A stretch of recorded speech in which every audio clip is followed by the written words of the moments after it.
स्वागत है दोस्तों आपका अपने YouTube चैनल लर्न स्किल्स पे। चलिए आज के हम क्वेश्चन करते हैं। क्वेश्चन क्या है? हड्डी से निर्मित आभूषण भारत में मध्य पाषाण काल के किस स्थान से प्राप्त हुए हैं? जो हड्डी से निर्मित आभूषण थे वो भारत में मध्य पाषाण काल के किस स्थान से प्राप्त हुए हैं? सराय सराय नाहरराय से, मौधा से, लिखैया से, फिर चुपनी मांडो से। इसका सही आंसर हो जाएगा ऑप्शन बी यानी मौधा से। मौधा कहाँ पड़ता है? ये उत्तर प्रदेश के प्रतापगढ़ जिले में पड़ता है। उत्तर प्रदेश के प्रतापगढ़ जिले।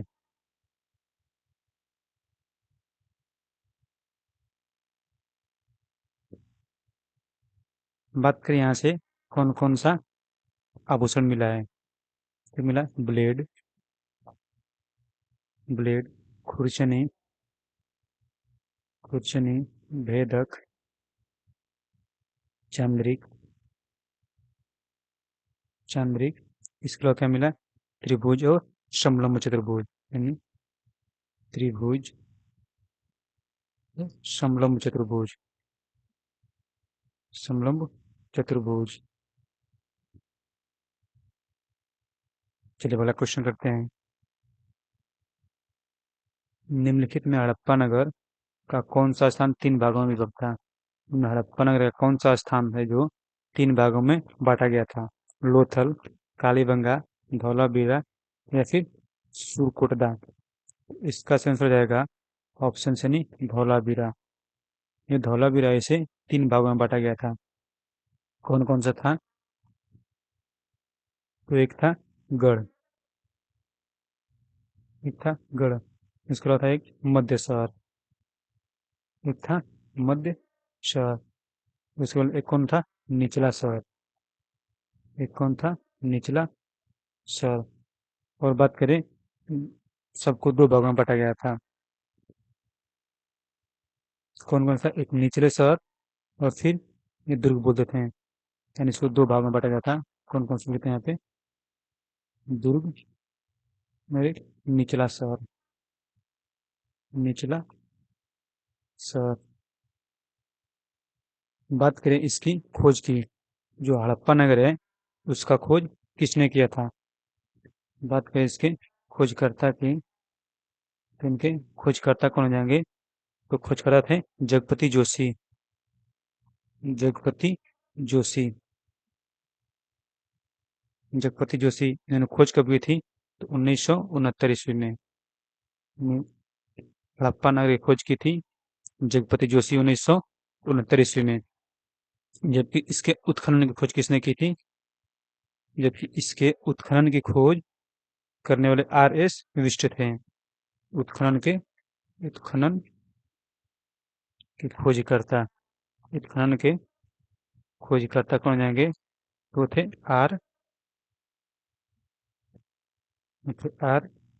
R.S. विष्ट। R.S. विष्ट इन्होंने खोज कब की थी? तो 1990 से इक्यानवे इक्यानवे के बीच, 1990 से 91 के बीच। चलिए अब अगला क्वेश्चन देखते हैं। वैदिक कर्मकांड में होता का संबंध निम्न में किससे है? जो वैदिक कर्मकांड होता है उनमें होता का संबंध इनमें से किससे है? ऋग्वेद से, यजुर्वेद से, सामवेद से, फिर अथर्ववेद से। तो इसका आंसर रहेगा ऋग्वेद। Option A Rigveda. वैदिक कर्मकांड में होता का संबंध ऋग्वेद से होता है।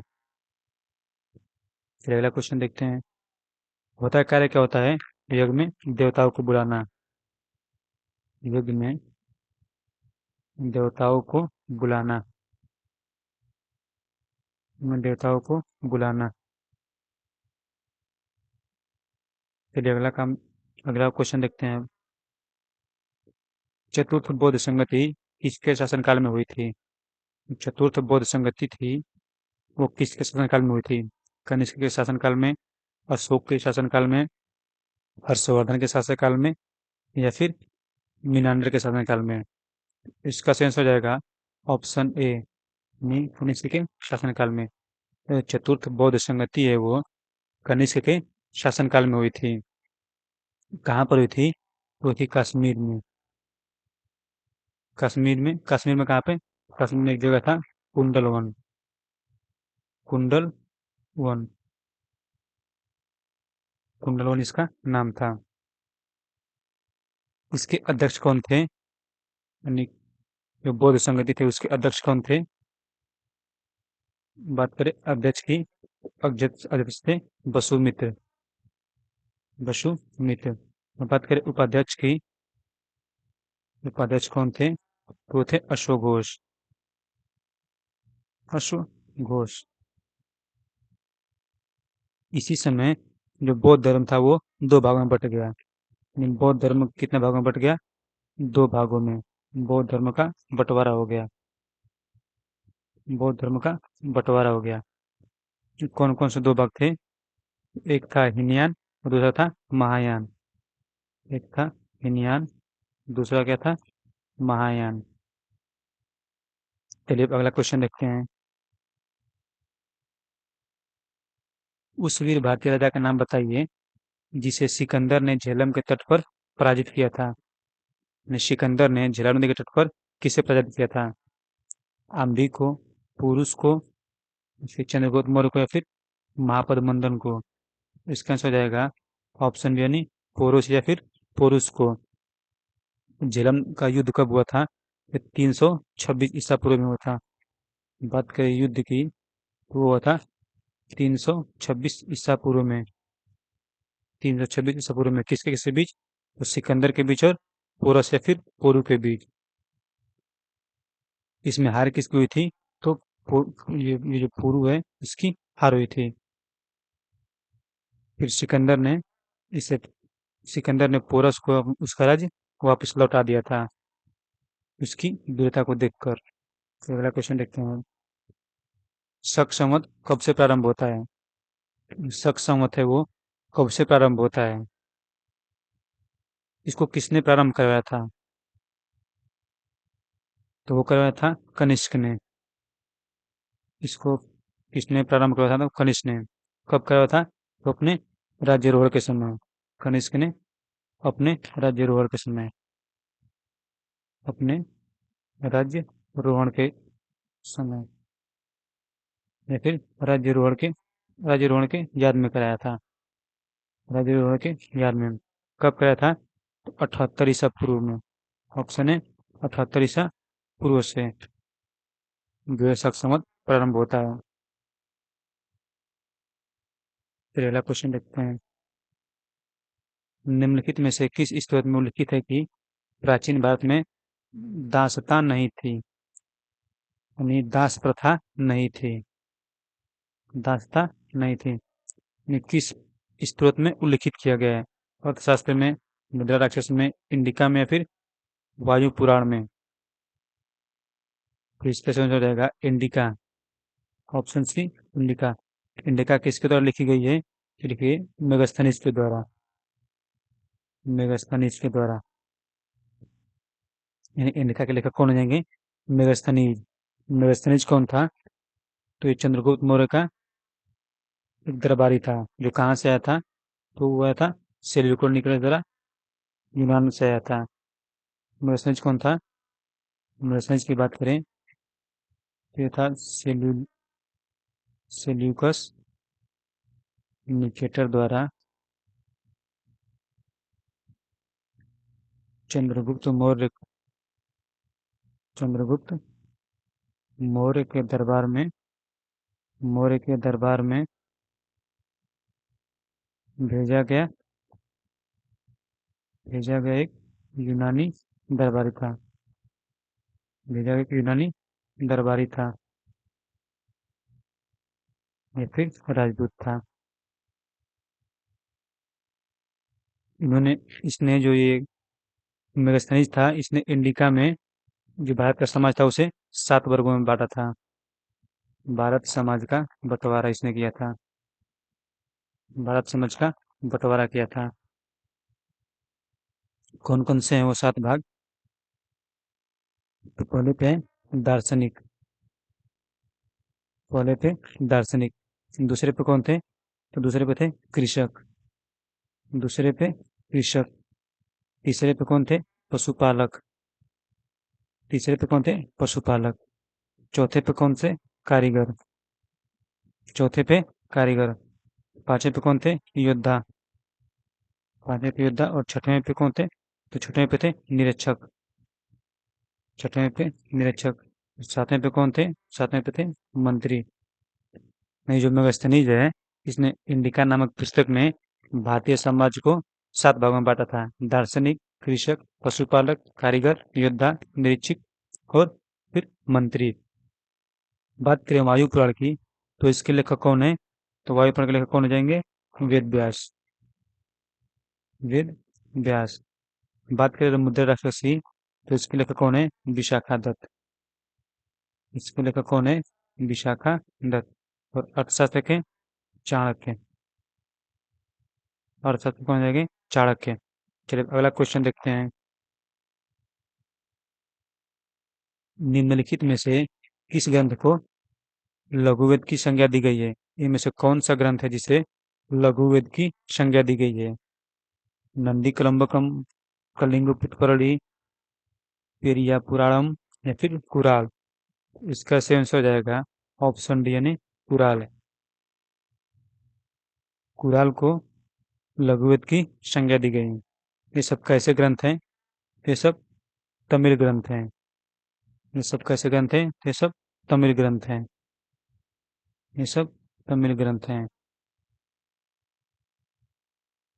इसके रचयिता कौन है? तो ये जो कुराल है, इसके रचयिता कौन है? वो है तिरुवल्लुर। तिरुवल्लुर। तिरुवल्लुर क्या है? इसके रचयिता हैं।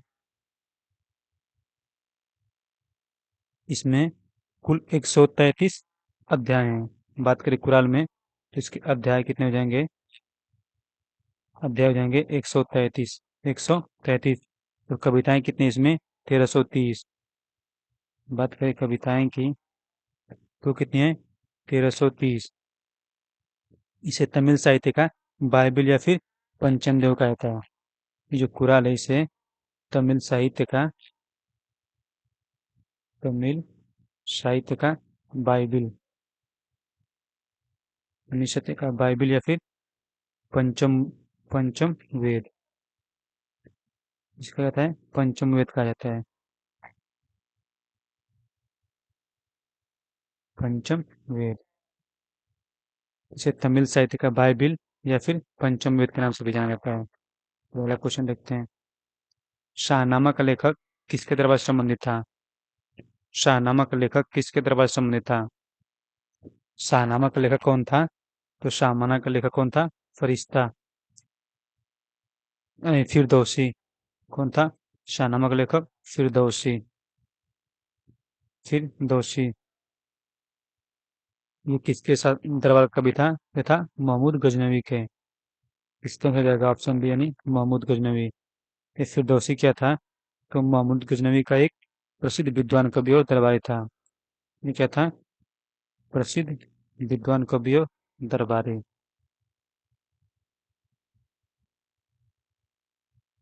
प्रसिद्ध विद्वान कवि और दरबारी था। चलिए अगला क्वेश्चन देखते हैं अब।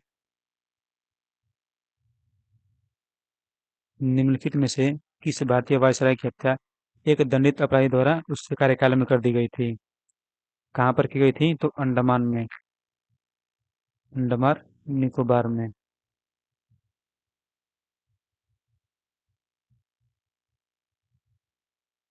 तो इनमें से कौन सा वो भारतीय वायसराय था जिसकी हत्या एक दंडित अपराधी द्वारा की गई थी? कौन था? Lord Ripon, Lord Curzon, Lord Mayo या फिर लॉर्ड मिंटो? तो इसका सेंस हो जाएगा ऑप्शन सी यानी लॉर्ड मेयो। कहाँ पर की गई थी? तो ये की थी अंडमान निकोबार द्वीप समूह में। कब की गई थी? तो वो की गई थी 1900 1869 से 1872 के बीच। यानी इसका कार्यकाल कब से था? कार्यकाल कार्यकाल की बात करें तो था 1869 से 1872। और वो किससे इसकी हत्या की थी? तो चाकू से गोद कर। चाकू से गोद कर हत्या की गई थी।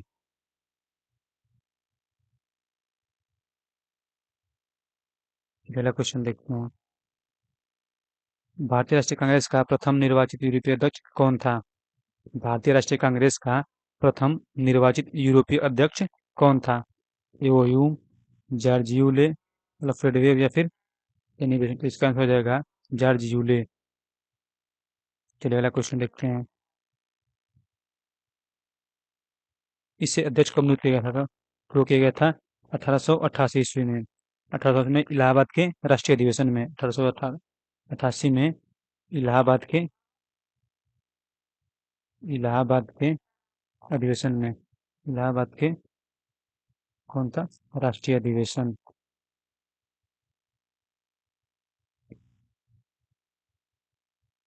तो अगला क्वेश्चन देखते हैं। सारदा अधिनियम में लड़कियों एवं लड़कों के विवाह की न्यूनतम आयु कितनी निर्धारित की गई थी?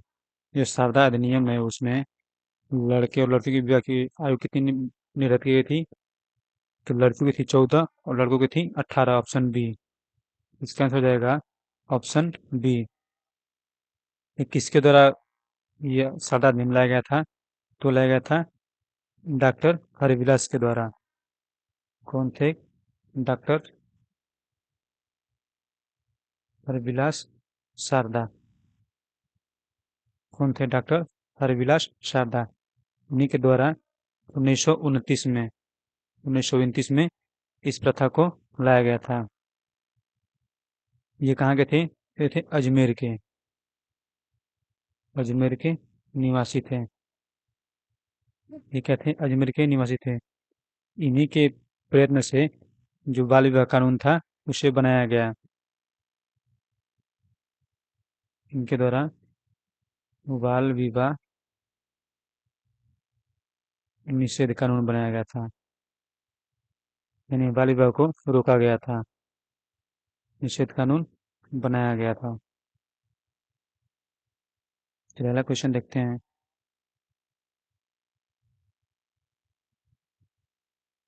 1857 के प्रथम स्वाधीनता संग्राम के समय भारत का गवर्नर जनरल कौन था? Lord Hardinge, Lord Canning, Lord Macaulay या फिर लॉर्ड माउंटबेटन? तो इसका आंसर हो जाएगा ऑप्शन बी, लॉर्ड कैनिंग। इसका कार्यकाल कब से कब तक था? इसका कार्यकाल था 1856 से 1862 ईस्वी तक। इसका कार्यकाल था 1856 ईस्वी से 1862 ईस्वी तक। चलिए अगला क्वेश्चन देखते हैं। इसने उच्च उच्च न्यायालय की स्थापना की थी कहाँ कहाँ पर?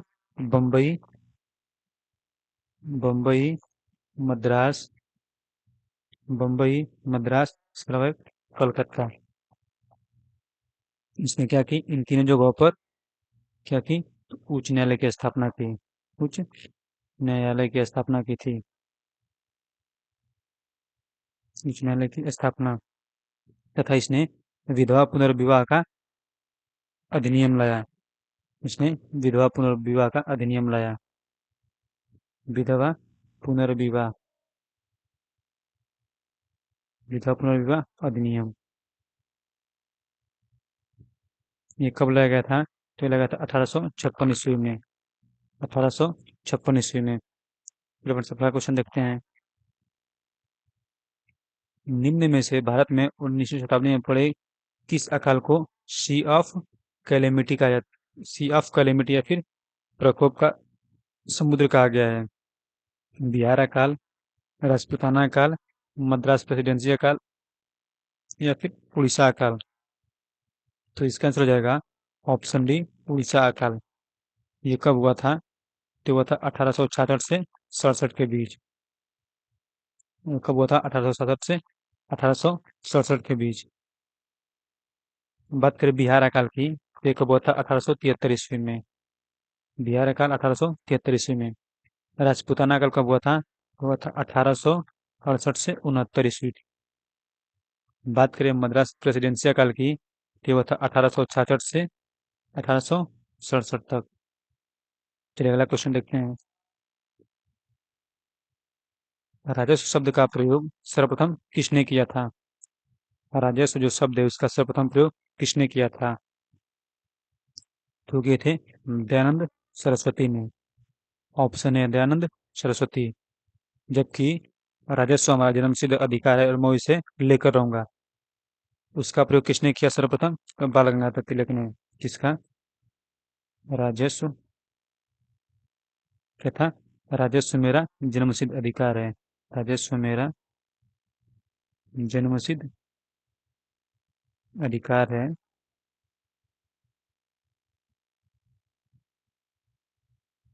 और मैं इसे लेकर रहूंगा।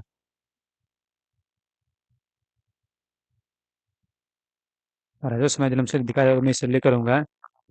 इस शब्द का प्रयोग, इस पंक्ति का प्रयोग सर्वप्रथम किसने किया? तो बाल गंगाधर तिलक ने। और राजस्व शब्द का प्रयोग किसने किया था? तो क्या था? स्वामी दयानंद सरस्वती ने। चलिए अगला क्वेश्चन देखते हैं। भारतीय राष्ट्रीय कांग्रेस का एकमात्र अधिवेशन जिसकी अध्यक्षता महात्मा गांधी ने की थी, वो कौन सा अधिवेशन था? इलाहाबाद अधिवेशन, गया अधिवेशन, बेलग्राम अधिवेशन या फिर कराची अधिवेशन? तो इसका आंसर हो जाएगा ऑप्शन से नहीं, बेलग्राम अधिवेशन। ये कब हुआ था? तो ये हुआ था 1924 ईस्वी में। गया अधिवेशन कब हुआ था? तो 1992 ईस्वी में। 1922 ईस्वी में। कराची अधिवेशन कब हुआ था? 1930 ईस्वी में। इलाहाबाद अधिवेशन हुआ था 1921 ईस्वी में। ये जो बेलग्राम अधिवेशन था, ये कौन सा अधिवेशन था? तो ये राष्ट्रीय कांग्रेस का 40वां, ये भारतीय राष्ट्रीय कांग्रेस का 40वां अधिवेशन था। 40वां अधिवेशन था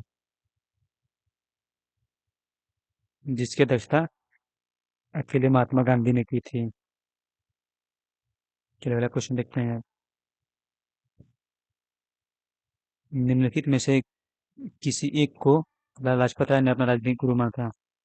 इनमें से किसे लाला लाजपत राय थे अपना राजनीतिक गुरु मानते थे? गैरीबाल्डी, विवेकानंद, दादाभाई नौरोजी या फिर मैजीनी? तो इसका आंसर हो जाएगा ऑप्शन डी, मैजीनी। मैजीनी को लाला लाजपत राय थे अपना राजनीतिक गुरु मानते थे। मैजीनी कौन थे? तो इतावली राष्ट्रवादी थे। मैजीनी कौन थे? इतावली राष्ट्रवादी थे। इतावली राष्ट्रवादी थे। फिर अगला क्वेश्चन देखते हैं। निम्नलिखित भारतीय राष्ट्रीय कांग्रेस के किस अधिवेशन में महात्मा गांधी को चंपारण किसानों की समस्याओं से अवगत कराया गया था? तो कौन सा अधिवेशन है जिसमें महात्मा गांधी को चंपारण के जो किसानों की समस्या थी उसे अवगत कराया गया था? बनारस अधिवेशन, ये कब हुआ था? 1905 ईस्वी में। कोलकाता अधिवेशन, ये हुआ था 1906 ईस्वी में। कोलकाता अधिवेशन 1906 ईस्वी में। सूरत अधिवेशन 1907 ईस्वी में। बात करें लखनऊ अधिवेशन की, लखनऊ अधिवेशन कब हुआ था? 1916 ईस्वी में। यानी लखनऊ अधिवेशन में भारतीय राष्ट्रीय कांग्रेस के भारतीय राष्ट्रीय कांग्रेस के लखनऊ अधिवेशन में महात्मा गांधी को चंपारण के जो किसान थे उनकी समस्याओं से अवगत कराया गया था। किसने अवगत कराया था? वो थे रामचंद्र शुक्ल। किसके द्वारा? रामचंद्र शुक्ल के द्वारा। रामचंद्र शुक्ल के द्वारा।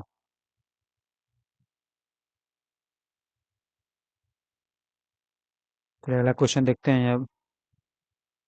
भारतीय राष्ट्रवाद का जनक किसे माना जाता है? जो भारतीय राष्ट्रवाद का जनक है वो किसे माना जाता है? गोपाल कृष्ण गोखले, बाल गंगाधर तिलक, सुरेंद्रनाथ बनर्जी या फिर महात्मा गांधी को? तो माना जाता है बाल गंगाधर तिलक को, यानी ऑप्शन डी बाल गंगाधर तिलक। बात करें, एक आता है आधुनिक भारत का जनक। कहता है आधुनिक भारत का जनक। आधुनिक भारत का जनक ये किस मान्यता है? तो मानता है राजा राम मोहन राय को। राजा राम मोहन राय को। चलिए आज के लिए इतना ही, मिलेंगे अगले वीडियो में।